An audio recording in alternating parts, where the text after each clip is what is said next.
Islamabad high court ने Akbar S Babar को PTI funding case में फरीक बनने की इजाज़त दे दी है। जस्टिस आमिर फारूक, जस्टिस मियां गुल हसन औरंगजेब और जस्टिस बाबर सित्तार पर मुश्तमिल इस्लामाबाद हाई कोर्ट के लार्जर बेंच ने केस की समाअत की है। अदालत रिमार्क्स में कहा कि बाबर चूँकि केस में दरख्वास्त गुजार हैं और शुरू से ही कार्रवाई का हिस्सा रहे, अब उन्हें केस से दूर रखने की कोई वजह नहीं। अदालत ने इलेक्शन कमीशन के फैसले के खिलाफ पाकिस्तान तहरीक इंसाफ की दरख्वास्त में अकबर एस बाबर को पार्टी फंडिंग केस में फरीक बनने की इजाज़त दे दी।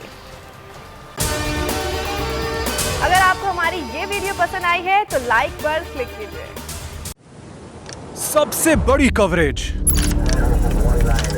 सबसे बड़े पैनलिस्ट, जब तक ये रजीम चेंज रिवर्स नहीं होगा, लोग इसी पैटर्न पर चलते रहेंगे। सबसे ज्यादा रिपोर्टर्स, इलेक्शन कमीशन की जानिब से कोई इंतजाम इतने अच्छे तरीके से नहीं किए गए। बोल की रिवायत, सबसे पहला नतीजा। तहरीक इंसाफ के उम्मीदवार इमरान खान साहब यहां से भी आगे हैं।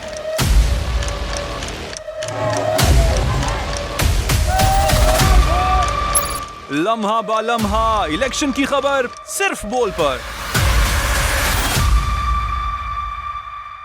सबसे ज्यादा व्यूज, सबसे ज्यादा रील्स और सबसे ज्यादा रेटिंग के साथ बोल अब भी नंबर 1 पोजीशन पर बरकरार।